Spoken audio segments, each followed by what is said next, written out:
Hello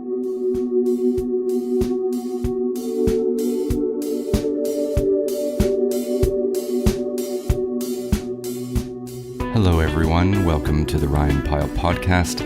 I am your host, Ryan Pyle, and welcome to 2021. This is my first podcast of 2021, and I took some time off, and I don't really have any excuses for that. You know, sometimes when you do creative things, you don't feel creative, and for the last couple weeks over the Christmas break and into New Year's, I just kind of laid low, and it was nice, you know.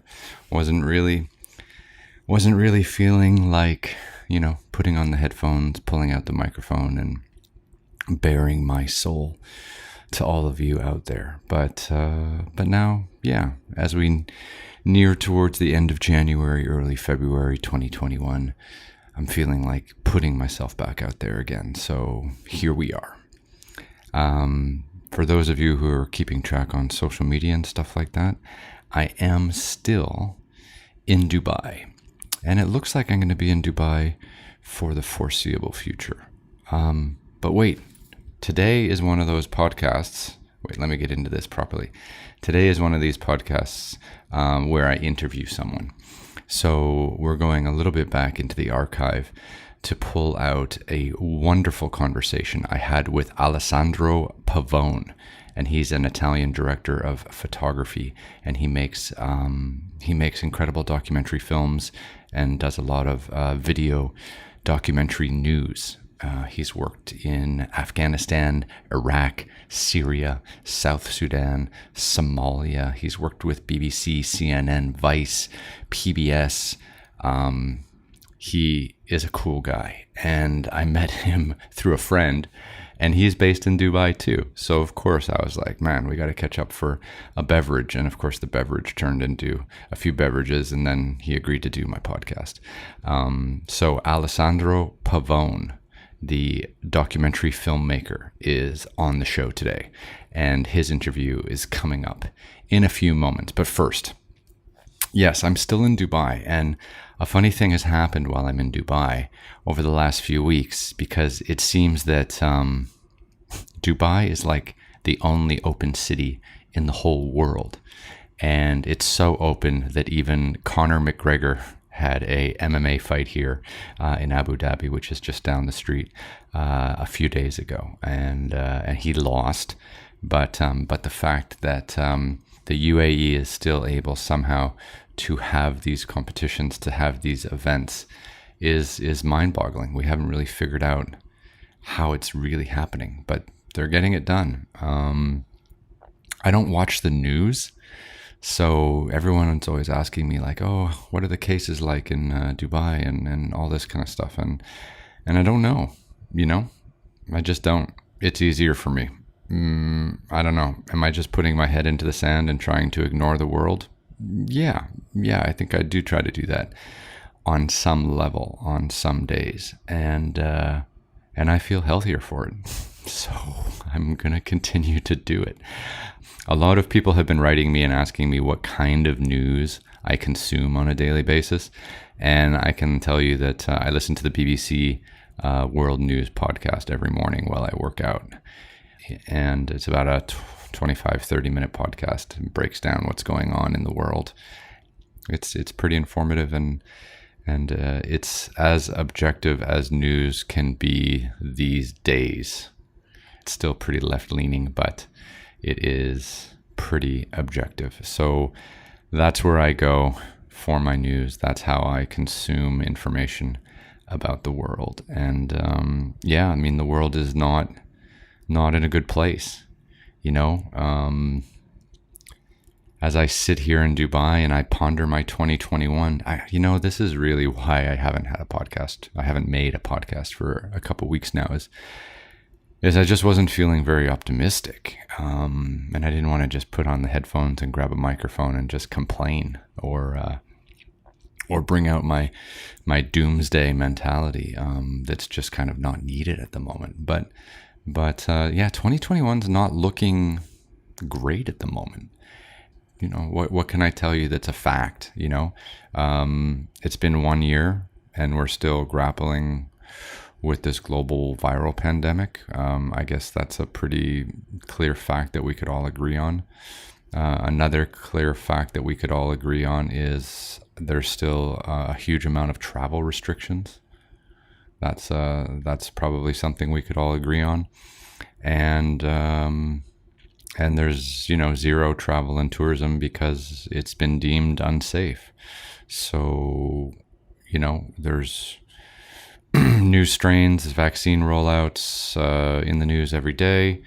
But, that ability to have freedom of movement, that ability to get out and explore the world is definitely not a possibility at this moment. So myself, like many other travelers, adventurers, television makers, filmmakers, actors, directors, influencers, we are all just kind of sitting on our hands still. And yeah, it's very, very difficult, It's hard. Definitely is hard.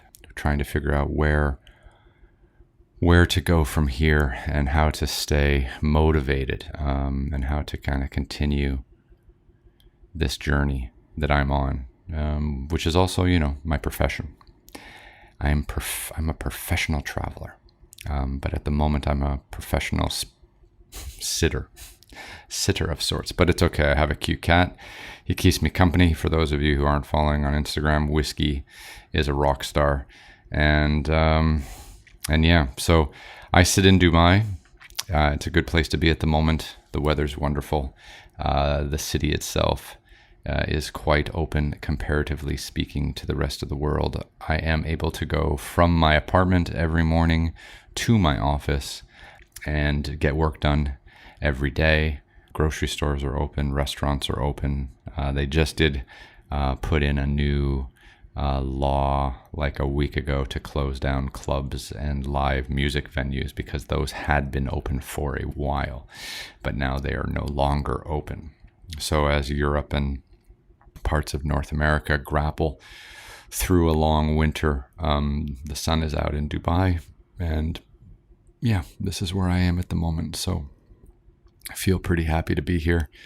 And of course, my office is here, and I am able to kind of get some work done, plan maybe for 2021 in some way, shape, or form, and then of course talk to all of you. So mental health wise, I am doing okay. I'm just hanging in there, and of course, I hope all of you are staying healthy and staying strong and being tough. Yeah, I mean, what else can I say, right? I mean, it's not the best situation, but we've got to make the best of it, and this is where we are. So look, the conversation today is with Alessandro Pavone, the Italian director of photography. Look, this guy is a hardcore, conflict documentary filmmaker. Again, he's worked in Afghanistan, Iraq, Syria, South Sudan, Somalia. He's covered terrorism attacks. He's been embedded with military. He is, hardcore. And I really like talking to him because I covered China for the New York Times, Time, Newsweek, Forbes, and Fortune and stuff like that when I was younger. And I was doing kind of print journalism, and I was a photographer and did some writing and things like that. And there was a moment in my career where I could have moved into conflict photography, and I decided not to. It didn't interest me. It didn't excite me, and it wasn't the stories I felt most passionate about.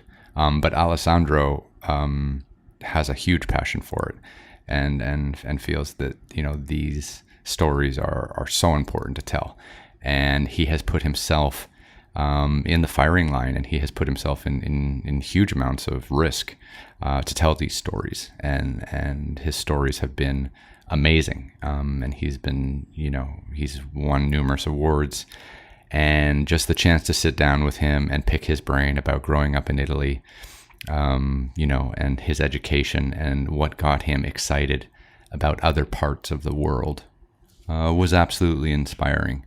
So look, you guys can catch my interview with Alessandro right after this. And just as a disclaimer and as an FYI, this interview was completed pre-COVID viral pandemic. So we do not talk about anything regarding the viral pandemic. So enjoy. This is Alessandro Pavone and me catching up and chatting when times were a little bit better.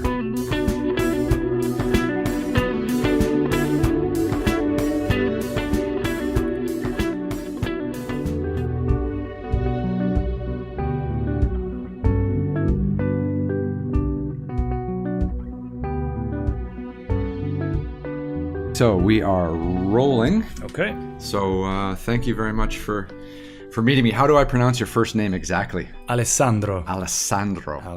And where's that? Where'd you get that name? Oh, I think it's a very common name in Italy. It's a family name. So, okay. Yeah, I've got it from my mother's family side. Okay. Yeah. Wow. And you're an Italian living in the desert? Yes. Yeah. I mean, I was born in Italy. I was born in Puglia, which is like the southern part of Italy. Okay. And since I was a kid, I always, loved to travel. It sounds maybe very romantic, but, my hometown is in front of the sea. So when you grow up, looking at the horizon, then I think it's in your destiny, it's your fate to travel around. It's your destiny and it's your fate. Yeah. Yeah, because you're always wondering what's out on the ocean. Exactly. Absolutely. Like Ulysses, you want to go and explore a little bit. Sure. So, I mean, I was lucky. My parents, they travel quite a lot. I'm mainly in Italy, so I'm a little bit very lucky because I think Italy is a very gorgeous country and I've been all over the places. Right. But when I started to be a little bit probably older, then I just wanted to go abroad and explore the rest of the world. Yeah. So first time I was abroad actually was when I was 14 years old. I went to London. Oh wow. Yeah, and I thought, okay, I want to move here right now. Oh, really? It was the coolest place I ever been in my life. Okay, let's go back a little bit. So you grew up in, what was the name of the town again? Taranto. Yes. And this is in southern, like Sicily or Puglia. near Puglia is the hill in front of Albania, in front of Greece. Okay, so that's on the west coast. Yeah, no, eastern coast. Or sorry, the east coast. Yeah, the east coast. What's the name of the sea there? The Adriatic Sea. Adriatic Sea. Though I was born on the other side of the coast, is the Ionian Sea. Okay. Yeah. So this is like a popular like holiday destination. Exactly. Well, when I was born there, it was actually a little bit not really popular. So it became more popular probably in the past 10 years. Sure. So back in the days, it was just like a very quiet, undeveloped part of the country. Seaside town? Yeah, seaside town. Fishermen, but unfortunately, still factories, so it's not really beautiful. The area is gorgeous. Back when Italy actually made things. Exactly. Which is all gone now. It's all gone. It's all in China. Exactly. That's the case. Yeah. So I grew up over there, but I always like to say that I belong to the MTV generation. Okay. So I grew up watching, TV and music videos, and I thought, oh my God, there's a world out there in England, in Germany. So I wanted to, go somewhere else, somewhere bigger. So the first opportunity that I had was when I was 14 years old and I went to London. Yeah. And, it was another world for me. Sure.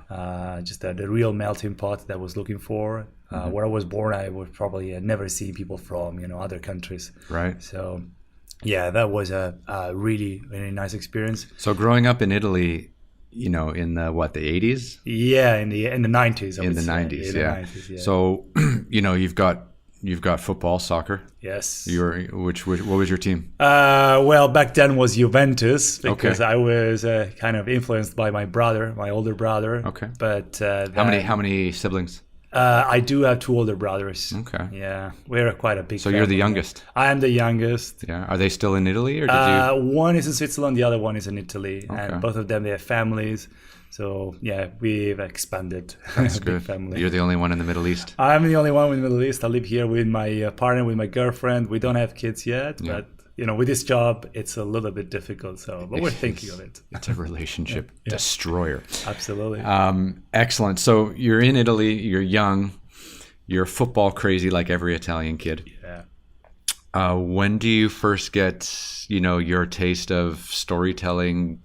Did you grow up were you interested in photography? I know mainly you're a cinematographer now, Yes. but did you start off with still cameras? Because that's how I kind of got started. No, actually, I was more interested in production rather than filming. Yeah, I mean, I do remember I studied communication studies in Rome. Okay. And one of my that was university? University, yes, in Rome. And one of my the first intern opportunity that I had, I was working for an organization run by the Italian government to promote the cinema and shorts and documentaries abroad. Okay. So I was Italian made, right, of course. And I was assigned to the documentary department. Oh, wow. Documentaries are What were you, like 18? 20 years old. 20 years old. You're studying production in Rome. You get a government, it was an internship? Yes, it was an intern. To promote Italian documentaries globally. Yeah, it sounds very exotic. Exotic, but my job was extremely boring. Data entry.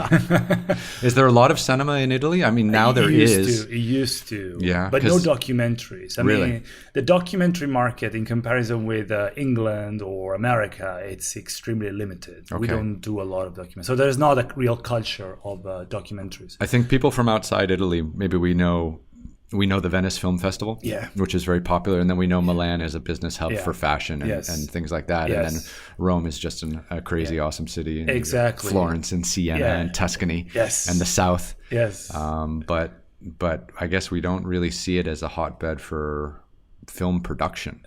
Well, it used to be when it comes to feature films. I mean, apart from Woody Allen filming every couple of years, right? Yeah, he's always doing some romantic comedy in Italy or France. True.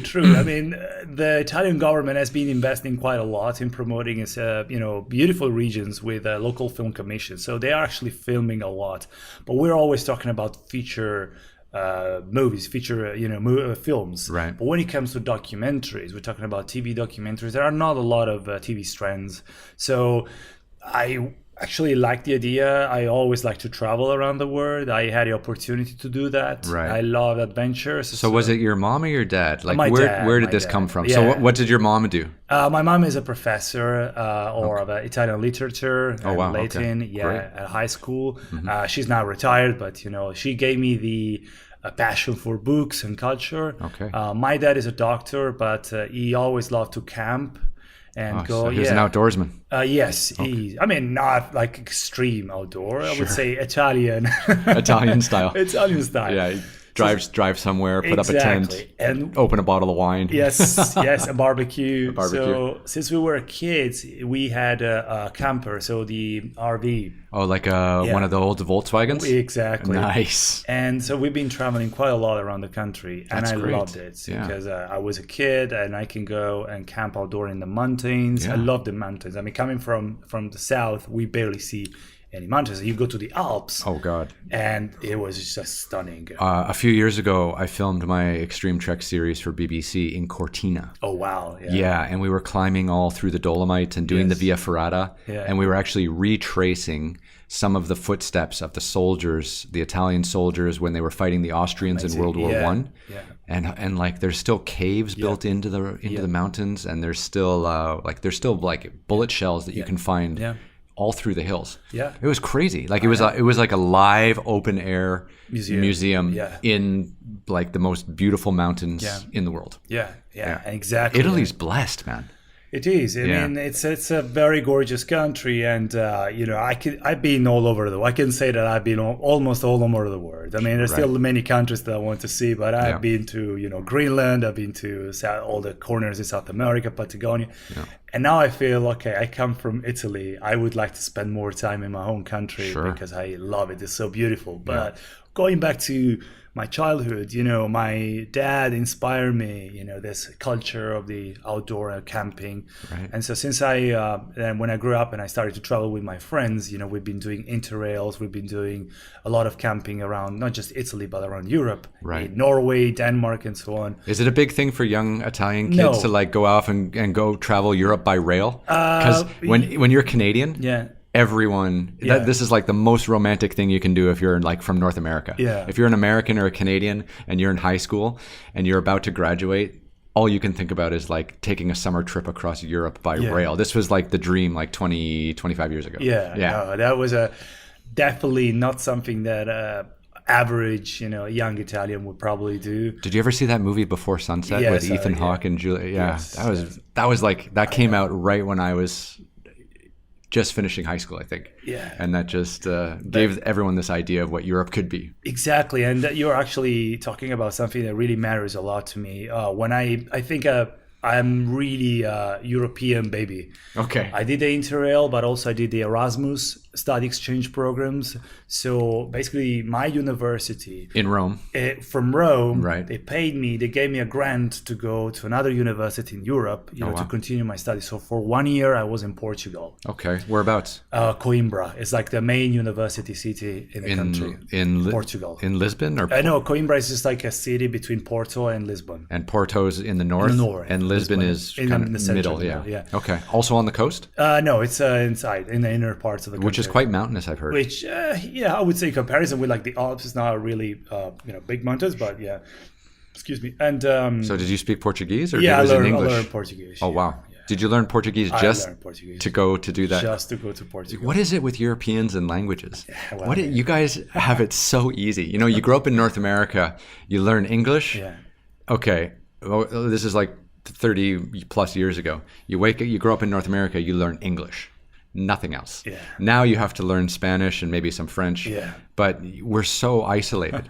And you just picked up some Portuguese so that you could go to university? Yeah, I mean, it's That sounds quite so close. random. It's easy. It's for an Italian. I mean, I speak Spanish. Okay. So it's really easy to But learn. Portuguese and Spanish are totally different because I filmed in Bolivia and Peru and I filmed in Brazil. Yeah. And I don't speak either language, but I could definitely tell they were totally different. They are different. Obviously, there are differences, but they all belong to the same family. So you can understand French, Portuguese, and Spanish if you're a little bit flexible with your language skills. Right. So it wasn't like learning Norwegian or Finnish. Right, that would be much harder. But what really mattered to me is that I had the opportunity to study and just share a lot of probably the best experience of my life with other students from Germany, from Finland, from all around Europe. And so that's why I personally feel that I'm truly 50% Italian, 50% European. And when I've been living in England for almost 7 years, and now that I see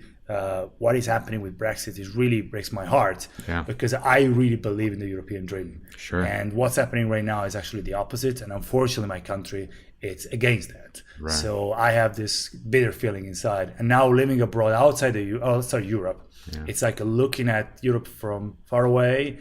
And this dream is fading out, it's fading away, and it's really sad. It is. Let's come back to living far away from your home country, and looking back at it, because I have a take on Canada about this. But so you're in high school. Your mother is teaching.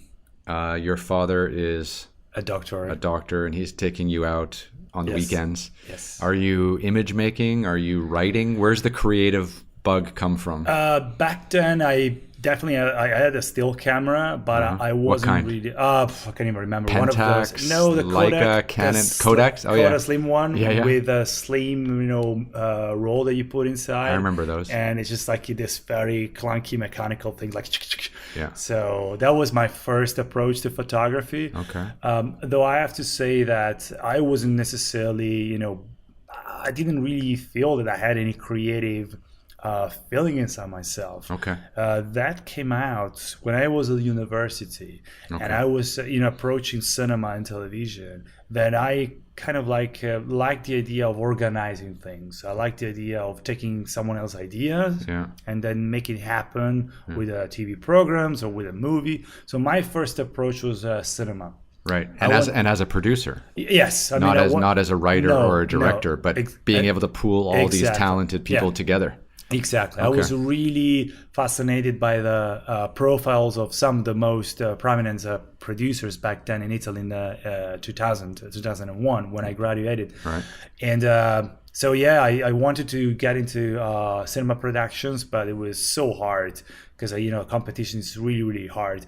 And by just by chance, I happened to start working in documentaries, and I loved it from the beginning. Telling real life telling real stories. stories. Yeah. Also, the environment was much more relaxed and chilled in comparison with the cinema, which is a little bit more stylish, snobbish. It's a little more sexy. Yeah, I'd say so. Yeah, everyone wants to be a star in some way, shape, or form, chasing celebrity. Exactly, but I feel more comfortable being in the middle of nowhere on mountains in Himalaya rather than be on a croisette in Cannes. Yeah. So I love documentaries and I love people involved in the documentary industry.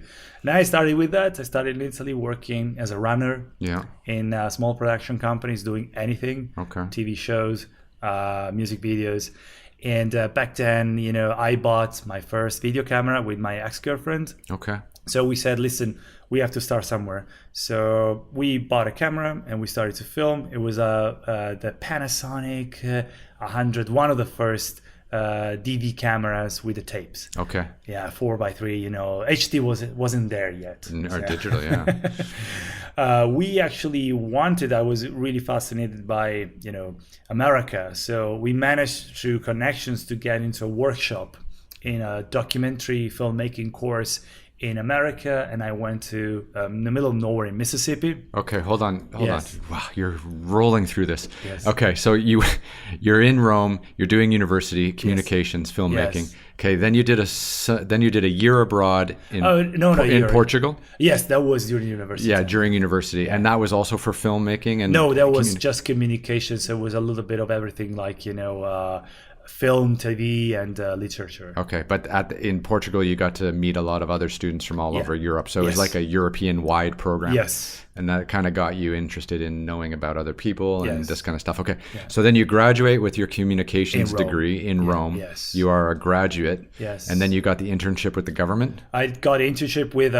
this company run by the government, which is like, just 6 months. Sure. After that, I got another intern because while I was writing my thesis, I was already working. I want to make money. Okay. So, and I went to Milan to work into... That's not a very normal documentary filmmaker kind of mentality. Yeah, this is true. Money's often the second focus. I know, but that's another thing. I've always been very focused on, making money. I don't come from a very wealthy family, so I know that I need to make money. Sure. And at the same time, I would like to pursue my own passion. Right. So then I got another opportunity while I was actually in the process of graduating to go to Milan and do another quick intern at television. And I just learned how to edit. I was learning how to do a lot of technical things. That's useful. What kind of programming? Horrible reality shows. I hate it from the bottom of my heart. What kind of software were you using back then? Premiere. Okay. My first editing software Premiere? was Adobe Premiere. Back then, the times with not using like Final Cut? Yes. No, it was Final Cut wasn't still there with old VHS, controls things. Yeah. It was really old fashioned. Yeah. But I learned the techniques. And so that's a hugely valuable experience. Exactly. So I could film then. I bought my camera. You could edit?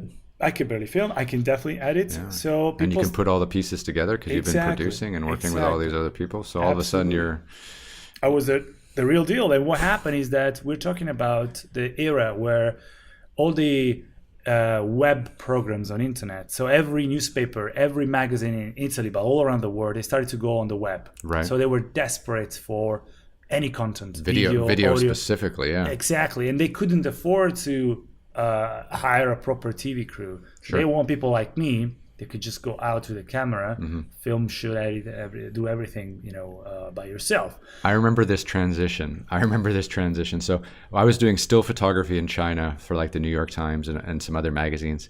And then once the cameras went to digital, which was like maybe 2003, 4, 5, something like that, then everyone wanted like video because the digital cameras also shot video.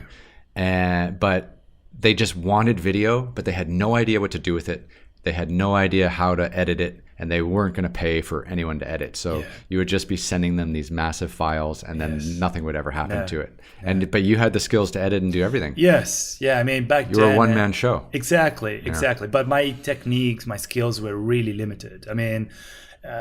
Everyone's, I mean, you're 20, right? You're 24, Yeah, no, 25. believe me, I see a lot of kids these days. It's because they're making YouTube videos at 10. Yes. You can't compare. No, but just to give you an example, this summer I was doing a project in Puya for the American channel PBS, and I was working with this guy who's only 24 years old, and he could film in slow motion with drones.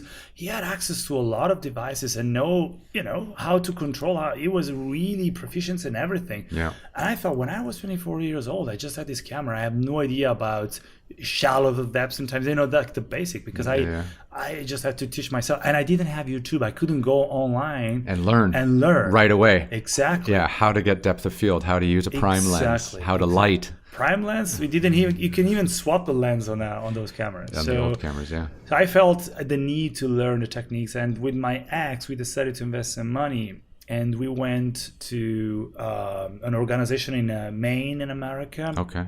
That they organized like short workshops, and we had a guy that we knew back then that he did it, and he was very satisfied. So we did like a 1 month documentary workshop. They sent us in the middle of nowhere in Mississippi. We came out with a story. We have to produce, film, and edit. Fantastic. Yeah, I team up with great other experience. people. Exactly. I team up with other people. I've never been in America, and the first experience that I ever had, it was in New York. Was filming in the South. I was back in Jackson. I was in Clarksville. That's intense, man. Pretty intense. That's not an easy place to travel to if you're from Europe. Exactly. It's not New York or San Francisco or Los Angeles. Not at all. Yeah. I arrived at the airport in Memphis, and I was actually walking on the sidewalk, and the police pulled me out. I was like, "What are you doing?" "I'm just walking. No one walks here." Very nice. Yes. I'm from Italy. I'll be okay. Yes, exactly. It's but yeah, so when I came back home, I knew that I could do that. Okay, so God, it's so full what you've done. So, okay. When you graduate university in Rome, are you still living and working is Rome the capital of the filmmaking industry in Italy? Yeah, if you were in the cinema, yes. If you were more in TV, I would say probably more Milan. They do more advertising. But you were in Rome. I was in Rome. So you were in Rome with your ex-girlfriend. Yeah. You bought this camera. Yeah. You had all these experiences through internships and through work. Yeah. And then you're like, we can make films ourselves. Yeah. We're going to buy a camera. Yeah. And then you found this course in Maine, 1 month. You fly there. Yeah. And then when you get to Maine, they're like, no, fuck this. You're going to Mississippi. No, the organization is in Maine. They sent us straight away. Okay. So they sent you. Yeah. So you went to, you got to tell me about this. So you fly from Rome to what, New York? And then change planes and fly to? We flew to Amsterdam, Memphis. Amsterdam, Memphis, direct. Yes. Yeah, Delta. A Delta. Yeah. Okay. Classic. You still remember it. Yeah. Okay, so tell me what the hell you did in Mississippi for this documentary, because you know what? A lot of people listening to this, they're interested in television careers, they're interested in travel, they're interested in storytelling, right? Yeah. So you and I are a little bit, no, I wouldn't say we're old, but we've definitely had a lot of experience. So they're super interested in how these things come together, right? So you land in Memphis. Did you have your story? No, it was a course where basically you have to share with other filmmakers from America, wherever they're from. Right. And some people had a more advanced technique. Some others, like me, it was like a basic. So you team up with other people, and they give you an assignment, and you have to develop that story. So I team up with another American guy that had definitely more experience than I had. He was a proper filmmaker. Sure. So I was just, So it was like a mentorship program. Pretty much. The first week was like a full immersion in like how to use the camera, how to, set up the lights and microphone, everything. And then second week filming, the third week the editing. So it was like a proper full immersion course. That's amazing. And, you learn from other people as well, because I had absolutely no idea about how to set up, the lighting equipment. That's way better than going to like film school for 2 years. Well, that's just to put you down in Mississippi and be like, figure it out. That really took out. Like I just confronted myself, because I'm a pretty good with computers and cameras, but I didn't really have probably the filmmaking approach to things. Sure. So that was really good to understand how to properly prepare, produce, film, and edit a project. Right. And then that inspired me a lot when I came back home. So that was 4 weeks? Only 4 weeks. What was your topic, if you don't mind me asking? Yeah, no, sure. We were filming a very famous local blues player called Jimbo Matthews. Jimbo Matthews. Yes. Okay. James Jimbo Matthews. And he had a a local band that back then it was fairly popular in that part of America. Okay. So it was a profile on him, very simple, very nice. Yeah. What kinds of storytelling elements did you want to draw out of him? Like, was it him in his normal life, him in his professional life? So this guy is basically a guy that used to play with people like B.B. King. Oh wow. So and That's a connection to royalty, man. Exactly. Yeah. It's like it went up to the top, but then it has personal, problem. He was struggling with drug addiction. Sure. Got divorced. So it's the perfect, profile story about, a great artist. Is up and downs in life. Yeah. So that was a lot of a mix between archive footage, interviews. But I like the fact that, we could establish with very cinematic shots, a little bit of his personal life in a beautiful place like Mississippi. Imagine you come from Italy, you think of America, of Los Angeles, New York. You have absolutely no idea what is out there. And I actually loved it. I love the fact that my first experience in America was a place like Mississippi because it's really authentic. It is. We went to a juke joint in the middle of nowhere in Clarksdale, and we bumped into Morgan Freeman. He actually owned a club over there. He has his own like blues club and restaurant, and he's there all the time. Exactly. And then when he gets a job, he flies on his private jet, and he flies it himself. He's got his pilot's license. That's exactly. And then he shows up and does his filming, and then he goes straight back to Mississippi. Yes. Isn't that crazy? Yes. And you were there. Yes. I saw him. I was like, hey, what's up? Yeah, where are you from? I'm from Italy. Yeah, from where? From the south. Yeah, from where? He knew everything. So obviously it's like, yeah, don't mess up with me. So, but did you say you're God in every television show? Like, just talk to me with that sweet buttery voice. No, that was really, really great. And so when I came back home, I wanted to do as much as I can. Do you still have that documentary? Yes, I do. Yeah. I'll actually have to find it in my own archive, but I think that it was online on some website, on the workshop website. But there's nothing like producing that first thing, right? Yeah. I mean, I have to say that my personal approach to that documentary was limited. I was working with more professional people, so I couldn't say that was mine. It's a collaboration. It's a collaboration. So I started to film something, doing some B-roll, setting up the lights and microphones, help to cut the sequences. But I learned a lot. I loved it, and I remember I was obsessed by the fact that I need to buy a laptop. I need to buy one Final Cut. I want my camera. So I go back home. Boom, I'm ready to go. And when I went back home, I actually had the opportunity of getting a lot of jobs because I had equipment. And so people started to look at me. It's like, okay, he's a pro. I mean, he's not a pro, but he can do things. This is so the 2000s. Like, yes, if you had a camera, yes, you could get hired. Yes, like it was crazy, right? It was crazy because they looked at me and it's like, oh, wait a second, this guy has a camera, this guy has a laptop, and he can edit on Final Cut, so he must know what he's doing. Yeah. Obviously, I wasn't really, 100% sure about what I was doing. Right. Maybe not even 30%, but still not. You're always doubting yourself. That's part of the process. Exactly. Yeah. So back then, for about 2 years, my girlfriends and I were moving a lot around Italy in different cities to get jobs. So did the course in Maine and your 1 month in the United States, were you able to use that like workshop as leverage or as part of your resume to get more jobs? Like, was that a selling point? Because nowadays, people are always wondering, like, should I get, are the workshops worthwhile? Do they help you get real jobs? Should I get more education or should I get more practical experience? That's actually a very good point because I'm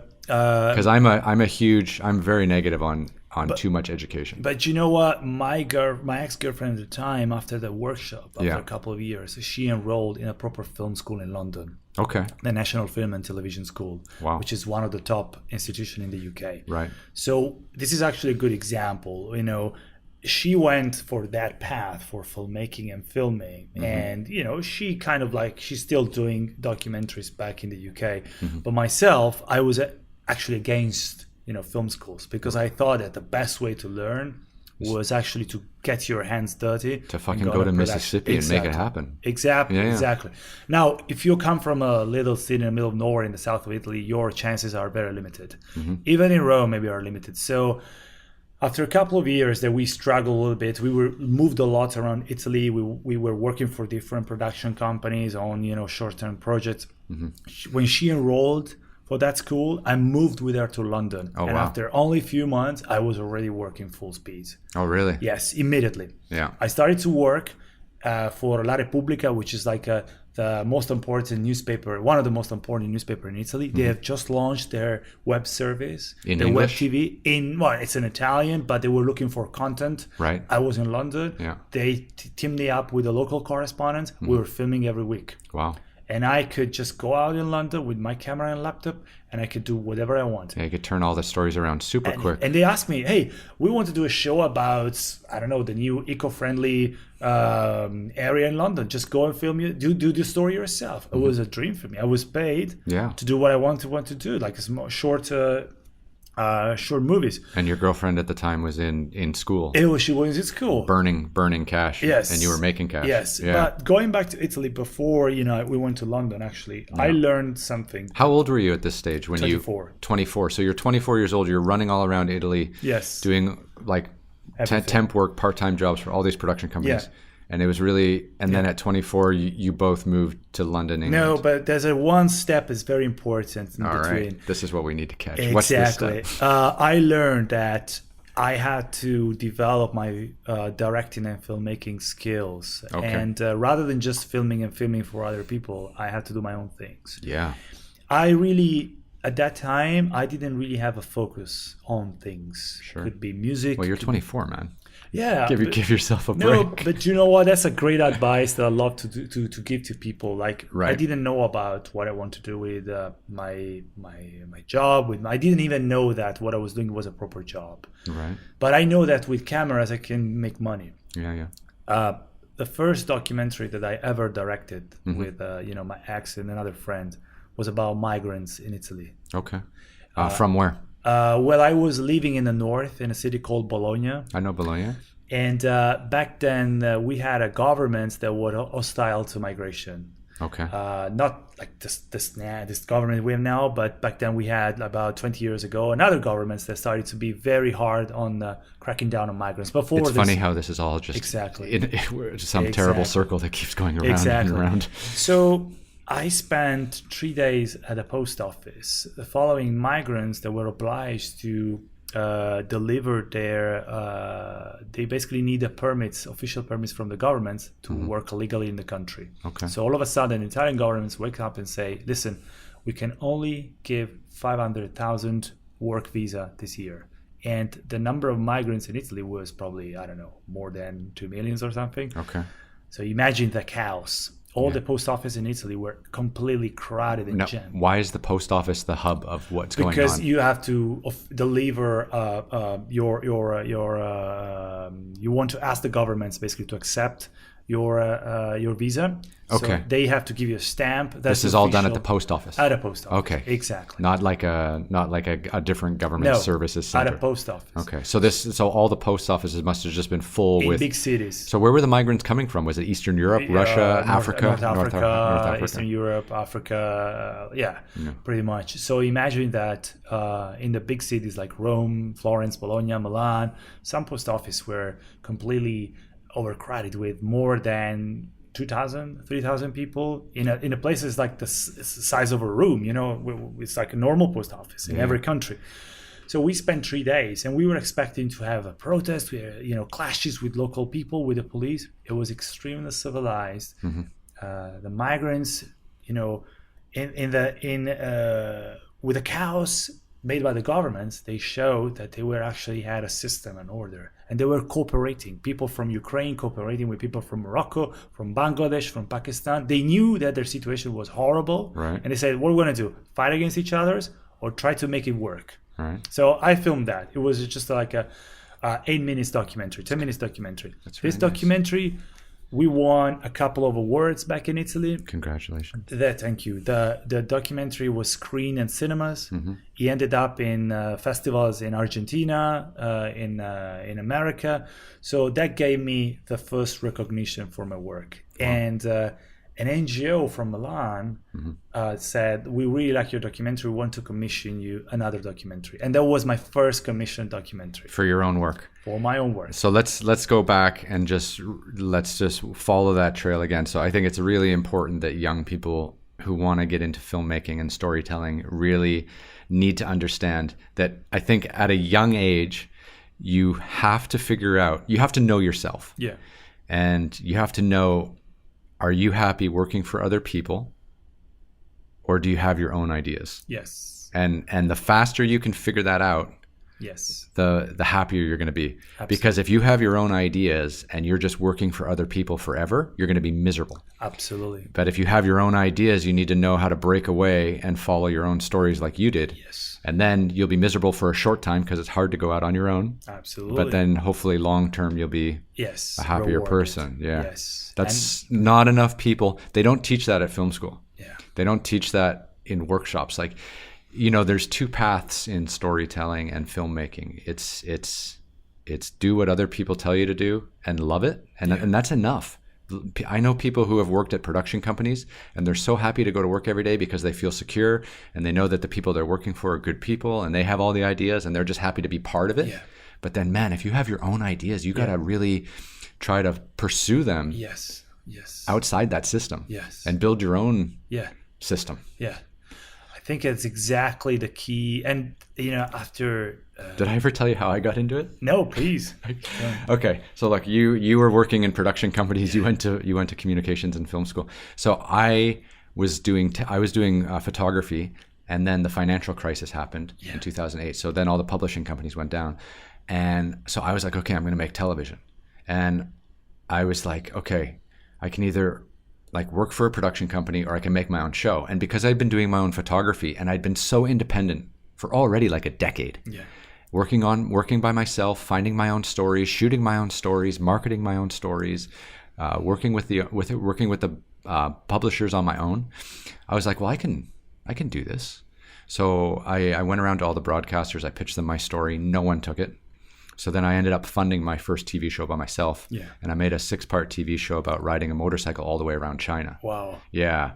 So what really pissed me off at that time, and I was still quite young, like I was part of a system of Western media that was just replaying the same story again and again about China. Yeah. It was like sweatshops, blah, blah, blah, sweatshops, blah, blah, blah. Like it was endless. Every like couple of weeks, we were just doing the same stories again and again. So I was like, okay, my first TV show is going to be taking the place that I know, because I was living in Shanghai at the time, and riding a motorcycle all the way around China so people can see like the minorities, the different landscapes, the different flora and fauna, like all the different experiences that the country has to offer, to educate. Yeah. And that was like how I got into it, out of like just frustration of the repetitiveness of it all. No, and listen, if there's one thing that probably the biggest regret that I have in my career, in my life, is that I wish I could probably focus more on the ideas that I had rather than be always obsessed about I have to make money, I have to have a job. Because that's when you're young and you see all the people around you, they have proper jobs and they fight, to get, stable job and settle down, then you feel a little bit like an outcast because you think that, people look at you, oh yeah, what do you do? Oh, I have a camera, I do films. It's like, come on, be serious, And when you go to the pub and you can't afford to drink and or eat out. To my word. I mean, I'm lucky because on one hand, I had a family that could support me, but on the other hand, I don't come from a very wealthy family that could say, hey, listen. So since I was 23, 24, my main focus was like, do whatever you want, but you have to afford it. You have to, stand by yourself. And so probably the fact that I had a camera and I could do these extra jobs managed to help me to survive. But I did it for too long. Yeah. And so going back to, step by step, after I got the first commission. Yeah. From the Argentinian NGO. No, it's not Argentinian. It's Italian. Oh, Italian NGO. Yeah. Okay. They have sent me to Albania to film one of their projects. They're like an NGO. They're doing a project with children in the north of Albania. So that opened again my brain to another world, which is like documentaries for NGOs, Yeah.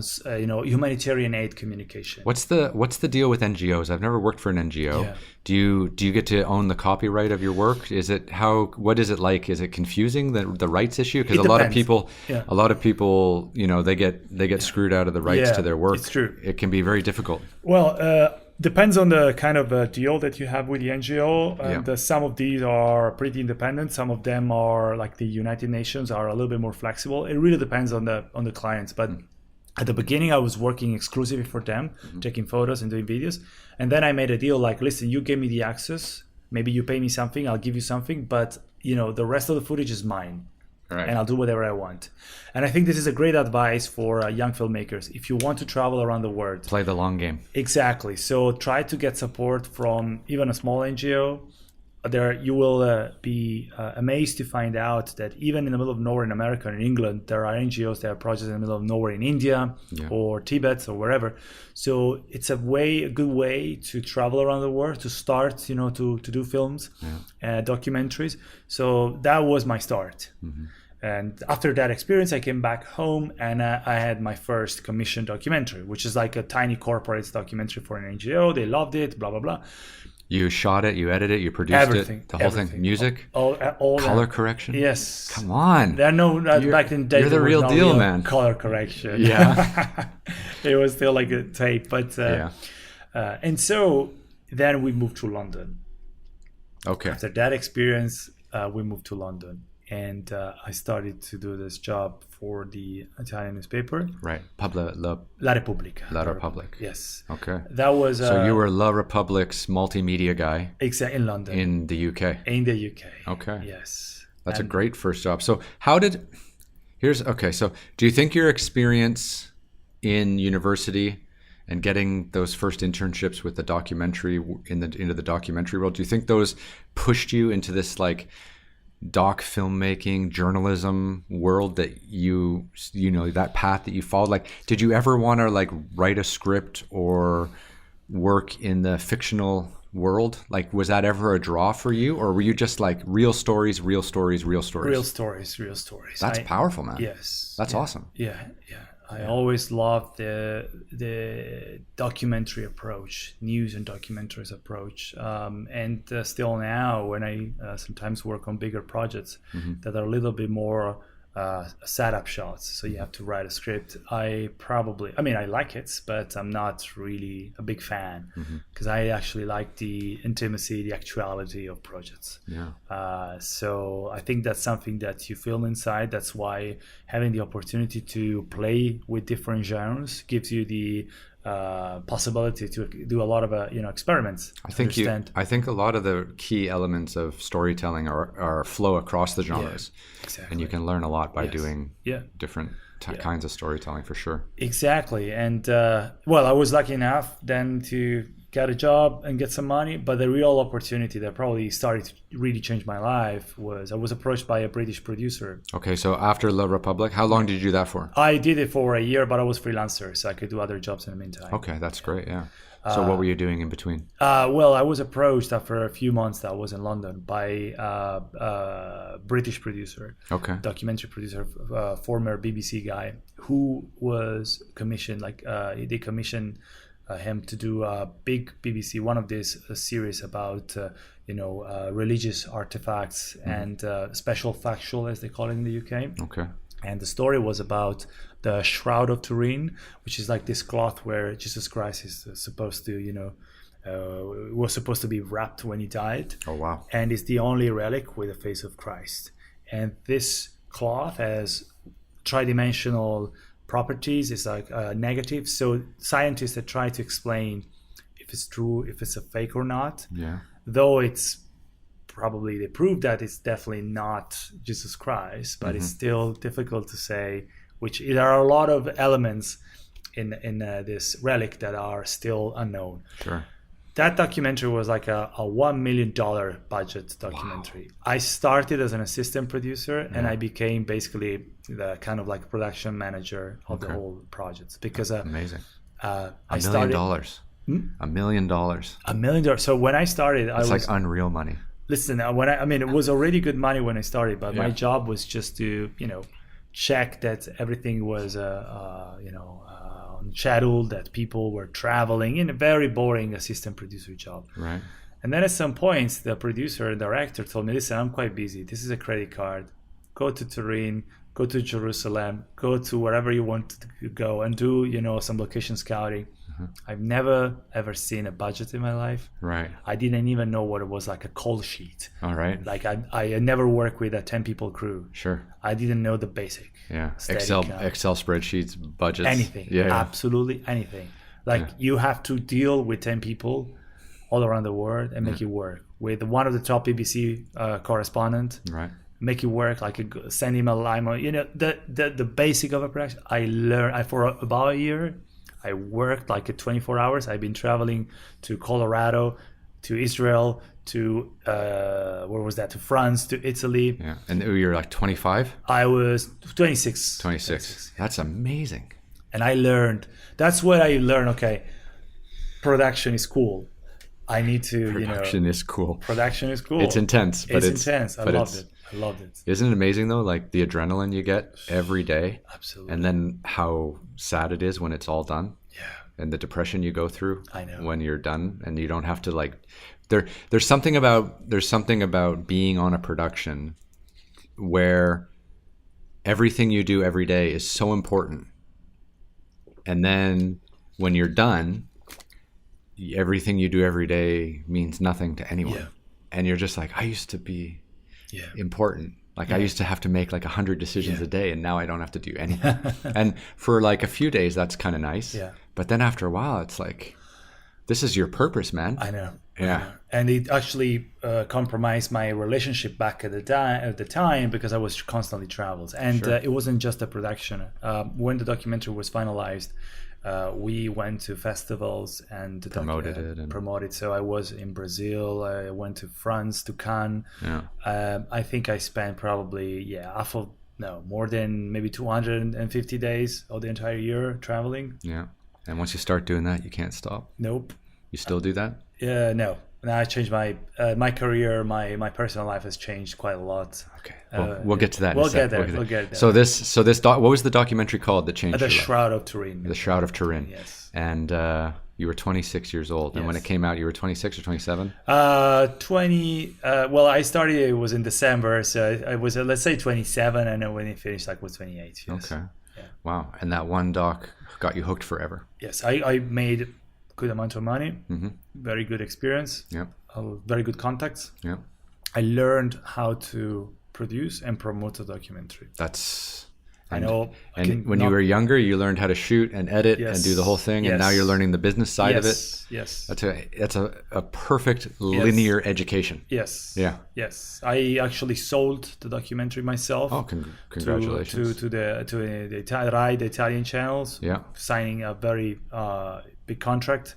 That's great. So that was really, really rewarding, but also it was a great experience. Mm-hmm. But that was also... I'm going to have to get you to make some phone calls for me. I've never sold into Italy. It's a different world now. It's a different world, exactly. So, but when a religious documentary about something that happened to Jesus might be better in Italy than some jackass who climbs mountains. Exactly. But when I finished that experience, obviously that was like a one-off project. So I wanted to do my own things. Mm-hmm. So because I was still a freelancer. And you had some money in the bank? I had some money in the bank. So this is when you go out and take more risk. Yes. Yeah, you don't buy the car or go to the expensive flat. No. You put your money back into your work. You put your money back into yourself. Yes, I was living in London. Yeah. I was sharing an apartment with other people. Yeah. London is a very expensive place. Yeah. I was investing my money to go to documentary festivals and markets, to meet people. Brilliant. To understand how the industry works. Yeah. To get in touch with... rather than sending emails out of the blue to the BBC or it's terrible, whatever, PBS say, hey, my name is Alessandro, I would like to pitch you this documentary. It's the worst. Yeah, you got to meet people face to face. Exactly. Yeah. Like, hey, do you have time for a coffee, for a drink? Yeah, let's sit down. I would like to introduce myself. So that kind of like worked. I started to pitch my own projects. I managed to work on someone else's project as well, so helping out other producers, but I wasn't seeing any money. Yeah. It was really tough. Okay. Really, really hard. I managed to get on board with some other documentaries. I traveled a little bit around Europe. I went to Sudan. Oh, wow. I work on a documentary made by a colleague from Canada in Sudan. And that was cool, but money-wise was really, really hard. Not as good as that first doc. No, not at all. So for you were spoiled. Yes, quite spoiled. Exactly, because I had some steady money at the end of the month, and right now I was actually spending more money than I was making at the end of the month. Yeah. And so I picked up my camera and said, okay, in the meantime, I'm going to do some extra, jobs, filming things, and that was really tough because I was investing a lot of time filming absolutely horrible things for whatever. Isn't it crazy though, like how much time you can spend doing the work you don't want to do? Yes. And then because you have to make a living, and then at the end of the day, you're so tired that you can't go out and think or do the stuff that you really want to do. Yes. Like, so I used to give these guest lecture talks at what was it called? ICP, the International Center of Photography in New York City, right? Yeah. I used to give them these talks, and I used to tell these students, like, the only reason that I have been able to do anything in my life as a storyteller is because when I graduated university, I moved to China. Yeah. And China, Shanghai, China, where I lived at that time, had a very low living costs. Yeah. So I was able to share a room with two other guys. They were English teachers. I was an English teacher for a little while to make ends meet. Yeah. But I could live for like $500 a month. Yeah. And then I was writing, I was doing my photography, and the only way that I have been able to stay with that development of myself was because I kept my living cost to nothing. Yeah. And then I talked to all these kids in New York, and they were all like, "Oh no, I'm never leaving Brooklyn, or I'm never leaving Manhattan." And I'm like, "Well, you guys are gonna you either have rich parents, or you guys are gonna end up being assistants until you're like 30. Exactly. And then you're never gonna create your own stuff because you're never gonna get out there." I told everyone, like, you should go to Mumbai, you should go to Delhi, you should go to Jakarta, and tell stories in a place where you can keep your living expenses low. Yeah. At the time in like the early 2000s, Bangkok was a big popular place for a lot of photographers and videographers who were covering Asia because it was such a reasonable place to live. Exactly. Yeah. And this is exactly a great advice that I actually share with you, because what happened to me back then, I was in London and I was wasting all my efforts to make money to survive, and I had no time to focus on my own things. Right. So after a couple of years that the all things just went on and on, what happened is that by chance I ended up in Brussels because a colleague of mine was working there for Reuters, and he just was passing me some jobs, institutional jobs, corporate jobs. Brussels was a cheap place where you can live and you can make actually good money working for the European Union. I was there for a few months, but by chance I wanted to go to Libya because that was 2011. You wanted to go to Libya? Yes. I had never done conflicts in my life. In the middle of a war zone? Yes. Yeah. But I was interested in the fact that I want to do something different. Yeah. And I was very bored because I was doing extremely boring things, corporate events. And Libya would have been the opposite of that. I just said, I want to go back and just do real projects. So I contacted NATO, the military organization, because I know that sometimes they do press tours, and they took, a journalist. They took me once. I did one of these tours in Kenya.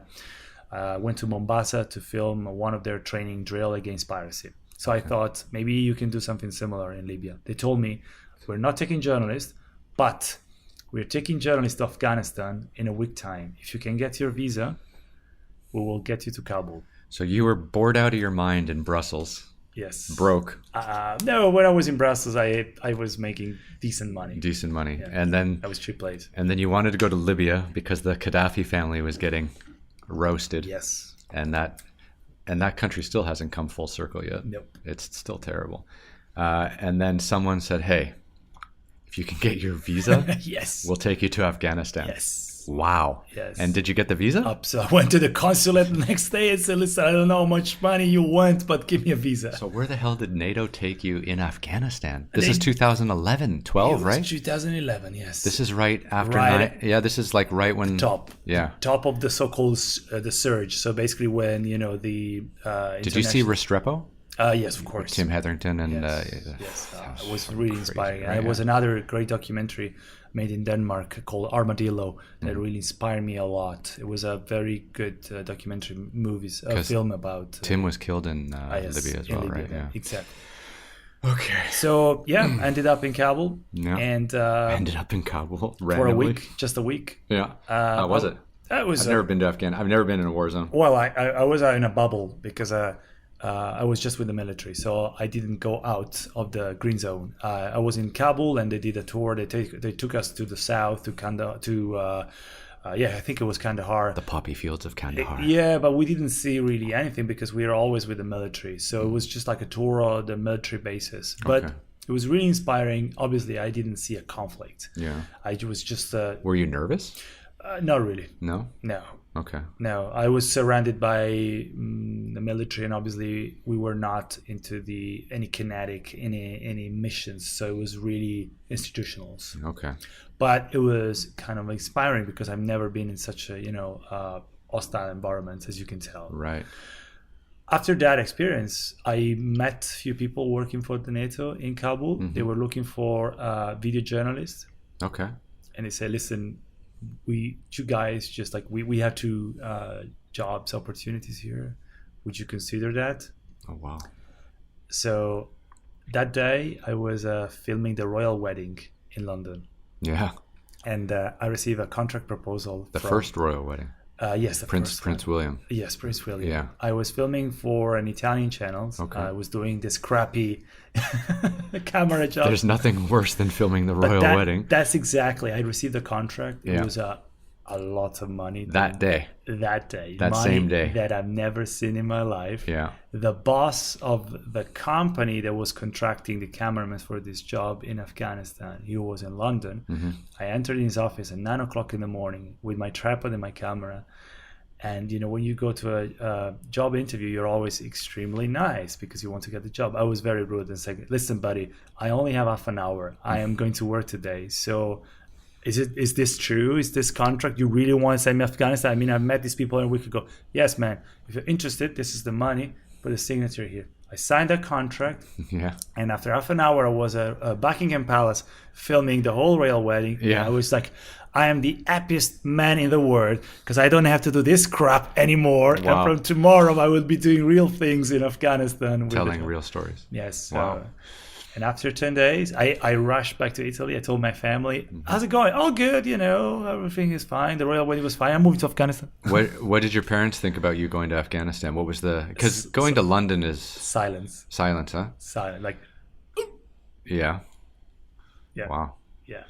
Were they worried for you, or Yeah, were they a think lot. it was stupid, or did they They think didn't like they didn't think it was stupid. I've been traveling around the world. I've been to Ecuador. I've been to other, I've been around. sure? But they knew that was another level. Yeah, sure. So Afghanistan, Iraq, Libya, like these are still places that Yes. are different than the rest. Yes. Yeah.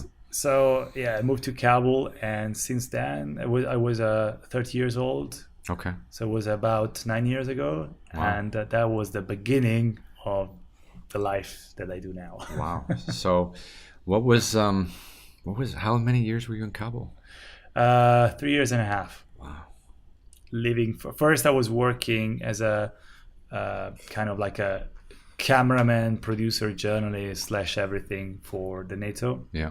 So I was basically filming military operations and training. So were you going out into the field with this, Yes, soldiers. like on patrol? on operations, night operations. Jesus yes. Christ. I learned the ABC of war reporting. Wow. I had no experience whatsoever, and I No. learned a lot. What? Yeah. Yeah, I mean, how to cope with in this situation. And I found myself not in extremely dangerous situation, but we've been attacked on a couple of times. Sure. Nothing that you say, "Oh my God, I'm gonna die today," but it's Still scary. still scary. Yeah. I mean, I get tripped out. Like I remember being in. I was traveling through eastern Turkey, Yeah. like in 2003 or 4, and I just remember like everyone had Kalashnikovs. Yeah. And I didn't actually have to hear a gunshot. Yeah. But it was just enough to make you uncomfortable. Yeah. Yeah. Yeah. I agree. And you're traveling around with like in Humvees with guys with machine guns and Yeah. that's. Now, did you use the anytime you ever see like war footage of these night raids, you always see the cameras with the infrared lenses and stuff like that. Did you use those things? Yeah, I did. Yeah, I've never used one of those. Yeah, I guess a cliche, but yeah, I did it. I did some night operations. So, I mean, your career has been very interesting, but I've got to ask you, like, after 3 years of being in Afghanistan and seeing what was going on there, were you like hopeful, like, oh, going into Afghanistan was like a good idea? I don't know, like, I never want to get political on this podcast, but no, absolutely. I just feel like invading other countries and trying to like install governments is such a futile experience. Did you see anything that made you like, this was a good idea? Or this was not a at all. Idea? What happened in Afghanistan, in Iraq, and Libya was a huge mistake. Yeah. I think that because of the job that I did, obviously I profited from this situations. I am very happy and proud of the jobs that the work that I'm doing at the moment, because I hope that, you know, with the documentaries that we do, we kind of like tell the truth to people so they can wake up and understand what's going on. Sure. But there was absolutely a huge mistake. And what is happening at the moment, just the news of today, is that the American government is pulling out from Syria. Yeah, I read that. So I worked a lot with the Kurdish Syrian fighters, and also the Kurdish Iraqi Peshmerga, and they are extremely nice and proud people. And what we are all doing, not just the American governments but also Western governments, is absolutely shameful. We are just leaving the very same people that helped us to fight against the Islamic State to their fate. Yeah. This is war. This is the war we live in. And I think I've kind of like quite jaded at the moment. Sure. For the past 5-6 years, I've been covering conflicts almost all over the world. Right. Africa, Middle East, and also in Europe. The attacks in Paris, Brussels, and also humanitarian crisis, the migration. I feel that sometimes I need a break. Yeah. Because I don't think that sometimes like you get it's a mix of, I want to do this story because I know the story and I feel obliged to the people that you work with. It's impossible to erase from your brain the interviews and the people that you have met in the field. Like real human lives. Yeah, they haunt you. They really haunt you. But then on the other hand, I think that sometimes like you want to tell other stories to, just think that the world could be better. I mean, there are happy ending stories. There are good stories to be told. It's not necessarily all about children starving in Yemen or migrants, dying in the Mediterranean Sea. So it's challenging. And this is what I'm trying to do at the moment, finding a good balance. It's funny, the last big probably story I worked on as a journalist, as a still photographer, was the earthquake in Sichuan province. Okay. Which was in May 2008, where like 75,000 people died. And I was there like a day or two after the earthquake, and we were traveling around visiting all these different villages and cities that had just been like leveled. And anyone who was there will tell you like 75,000 dead, no way. It was like hundreds of thousands. There were bodies everywhere. And it was May, it was like hot, and you just remember the smell and stuff like that. And I remember just how terrible it was, obviously, for the people there, but how it affected me in a pretty terrible way. And it kind of took me months to get over. And that was part of when I started to realize, end of 2008, early 2009, that I wanted to do like other things. And I remember feeling very jaded because I'd spent like 10 years covering China. I had a great network. I knew how to get stuff done in China. I knew how to tell stories. And I was like, this is how I can make my world mean something, by sharing stories about China with the outside world. And this is like what I'm really good at. And I felt a little bit upset when I, turned my back on that. But I needed to, because I really just wanted to like make happier stories and inspire people. And I remember being so torn about that. Because it took me like a year to get through all of that, and then want to make the travel shows and the inspirational shows that I make now. Because I just couldn't do it anymore. Like a decade in, and I was like you've been doing this for like 15,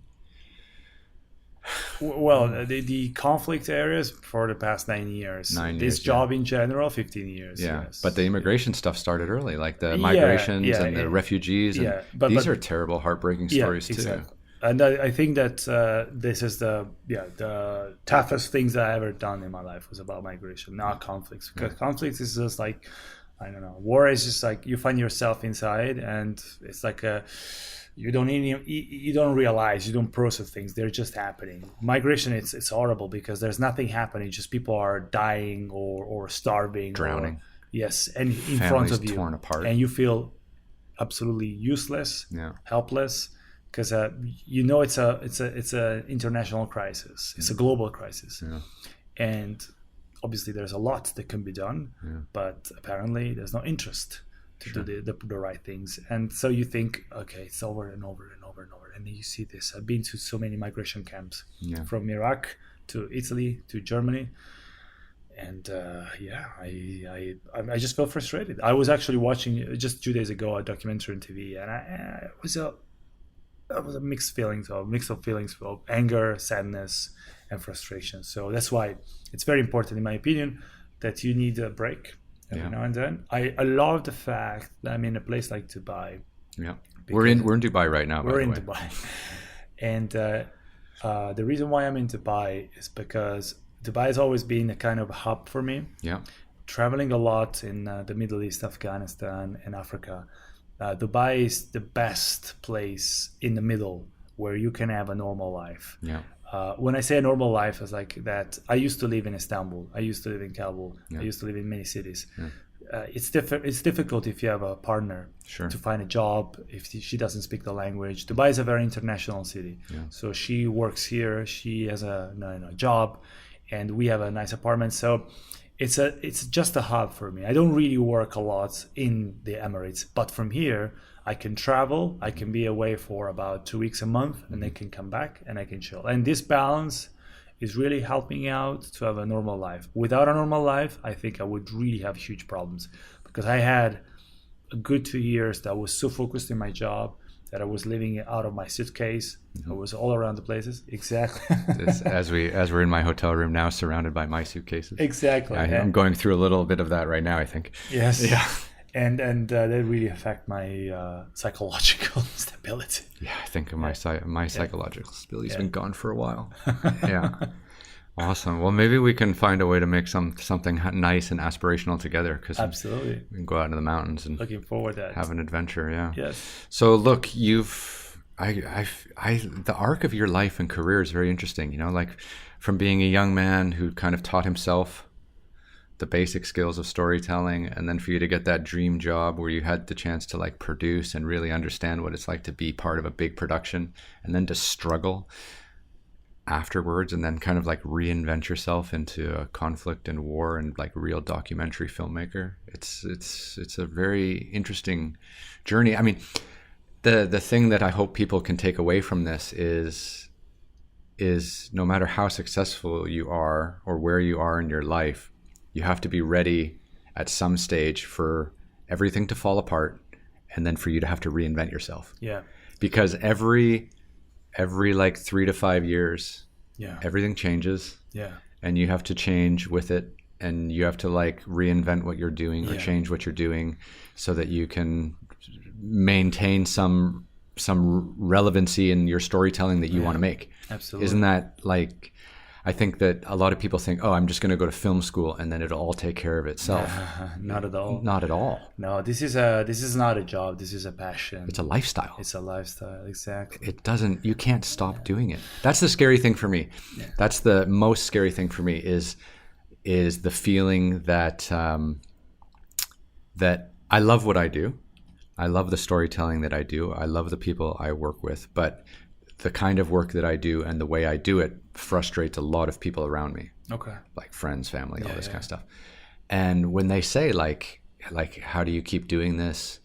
Aren't you tired? I'm never tired. Yeah. I love doing it. I feel like I've never worked a day in my life since I've been making television, and I work like 18 hours a day. But the thing is, when I'm alone at night, and I'm sitting in the corner in my chair having a whiskey with the lights low, single malt, I just think to myself, like, I don't think I can stop even if I wanted to. Yeah. Like, I don't know how to turn off that part of my brain. Yeah. I don't know how to not be thinking about, like, how am I going to tell this story? Yeah. Where am I going to go next? Who am I going to interview? How do we get the permissions to go here or there? Listen, I totally hear you. I mean, there's no probably a single day that I try to go sleep early, around 11 midnight, because by midnight I start watching things on TV, and then it's just like you have something going on in your brain, say, oh, we should do this and we should do. It's your passion. Yeah. And I wake up every day thinking about my next project. Yeah. I think I'm a very lucky person that can just work doing what is passion, just pursues his own passion and his own personal goals. Right. That's what really drives me. There's not a single project, there's not a single day that I do something that I don't like. And I actually think that I'm not just a cameraman that someone calls and say, hey, can you film an interview, can you film a sports event, or multicam job. I film and I work on projects that matters a lot to me, and that's what I think. I don't consider this a job. It's a lifestyle, and it's your passion. If you think that this is just a job, I think you should quit. Yeah, you're in the wrong business. You're in the wrong business, or maybe you just I wouldn't offend colleagues calling them technicians, but there's a big difference between someone who can just light up an amazing interview, or someone who can tell a story. I think this is really something unique. I'm curious to know if you agree with me. I find that a lot of people who go through formal film school end up becoming technicians and not storytellers. Yeah, I mean, I agree on the fact that especially old school people that used to go to the film schools, they are extremely high skilled people. Right. They really know how to do the basic technology, things that I cannot even think of doing. Like they know, the electronic parts of their gear. They know what they're talking about. They know what's the digital system behind that. I am really bad with that. But if you ask them to think, like you send them in the middle of nowhere on a mountain and say, listen, you're not with a producer or director. You have to film this, but you have to come up with a sequence, with a filmmaking, technique or something. Some of them would just be lost. Yeah. Because they're not used to do that. Sure. You tell them what to do and they will come up with the best photography ever.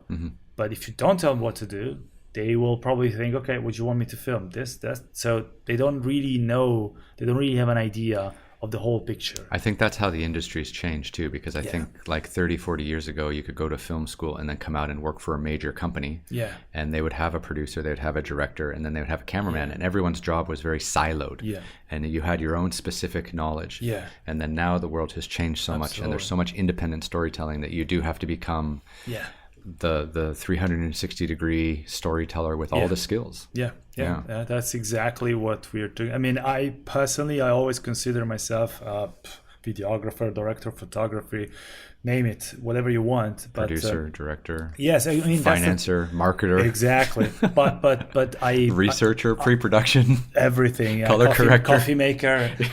I try to just take care of the photography because that's what I think I'm good at and what I love to do. But I am been asked, more and more times to take care of the, production and directing parts. And I know that if I don't come up with my own ideas, I'm not.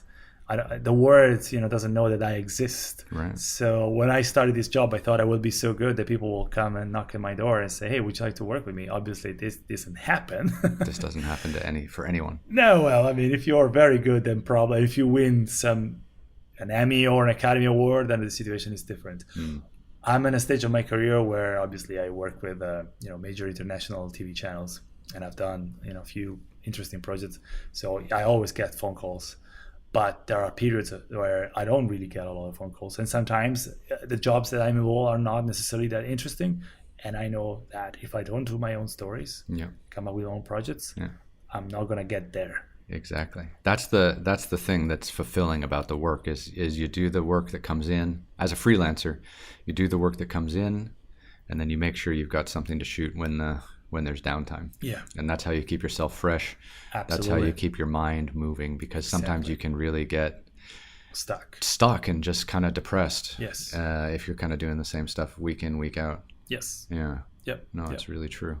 I used to, when I was a still photographer a long time ago, I was working for the New York Times every week, going out into China doing like bird flu and pig flu and earthquake stuff and factories and corruption in local villages and all this stuff. And it was getting me down. Like, it was just, everything was like so negative, right? And then I used to go out in my spare time, and I used to like trek in the mountains of Tibet and just go hiking for like 8-10 days, totally off the grid. And actually, that's the thing that I made into my television show today, based on those early experiences. And I used to also like take my vacations and go out with my black and white, my film camera and my black and white film, and then I ended up turning that into a book. Yeah. So like, I think that if you're a real storyteller at heart, you don't wait for people to pay you to tell stories. Yeah. It's a very gentle, beautiful mix of, commissioned work, paid collaboration, and then also your own vision. Yeah.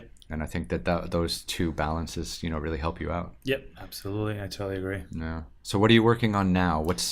Who are you in this day and age? What are you doing at this moment? Well, at the moment, I actually have a couple of projects in production with the BBC and Al Jazeera. Okay. I cannot really share details about. Hush. One project is in Africa. Okay. It'll be very general. Yeah. And other projects might be back in Afghanistan. Okay. And that's something that I, will definitely take care of. But at the same time, I'm also developing my own documentaries. Yeah. And so there's two projects. Again, I cannot really share too many details, but I will direct. Okay. And film. And for the first time in ages, I will actually take care more of the directing parts rather than just the filming. And this is going to be without a correspondent, so it's just like character driven. So it's quite a good challenge for me, because I haven't done it. I have never done like an entire feature documentary or TV program by myself. That's amazing. It's going to be a big challenge, but I'm working with very talented people. So yeah, I'm really excited about it. And your life in Dubai is good? Life in Dubai is okay. Sometimes I do miss, Europe. I don't miss. Italy's the best, man. Yeah. I mean, yes. Are you going to retire in a villa in Tuscany? That would be a dream. Why not? Yeah. But the thing with I do travel every probably 2 months. I am always back in London for meetings and work, so I can't really complain. Life in Dubai sometimes could be a little bit too flat. Yeah. Because at the end of the day, we are out in the desert, but we're very spoiled. Because we are a very nice life, always, good weather, you can go to the beach.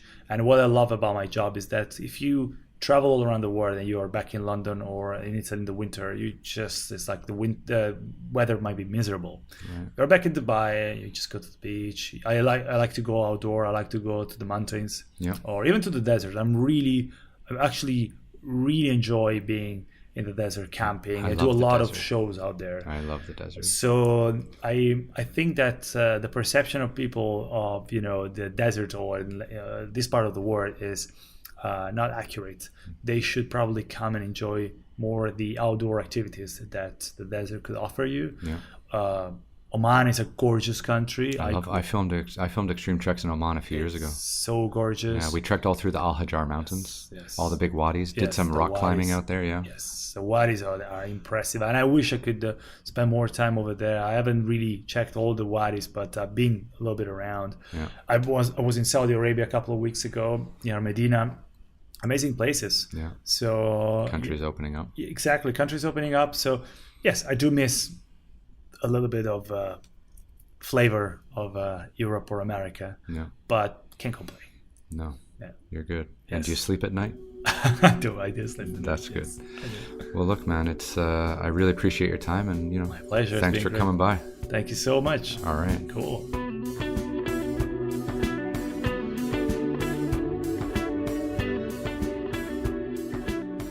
Okay, friends, how was that? Alessandro Pavone. Wow. What a unique and interesting human being, and man, has he seen some stuff. That stuff is probably the nicest way I can say it. But he has been places, he has seen things, and I guess what a storyteller, what an inspiring person, and what a passion for his work. And I guess we should all be thankful that there are people like Alessandro in the world who are pushing their passion and telling these kinds of stories that a lot of people aren't willing to assume those kinds of risks, and he goes kind of out there all the time and does it, and it's amazing. So look, if you guys like Alessandro, if you liked our chat, you guys can learn more about him on his website, which is alpavone, ALEPAVONE.com. And we had a great chat. We're friends now. We talk to each other every now and then. And it was wonderful to learn about his passions and his amazingness. And I love the people I get to talk to on this podcast. And look, I'm doing okay, and hope all of you are doing okay. And just hang in there, stay strong, and we'll see where we are in the near future when I can do another one of these podcasts. But look, you guys take care. And thank you very much for following along. And look, if you like the podcast, they are available anywhere you get your podcasts. If you want to write me. You can write to studio@ryanpyle.com. You can ask questions. I'll bring them up on the podcast. I'm happy to do that. Would love to make the podcast a little bit more interactive. And do you like the format of the podcast? Write me. Let me know. I do one podcast with someone who I find inspiring as an interviewee, and then I do another podcast just by myself and just kind of talk about one topic and how I feel about it. So do you like that, or should I interview people all the time? I'm pretty open.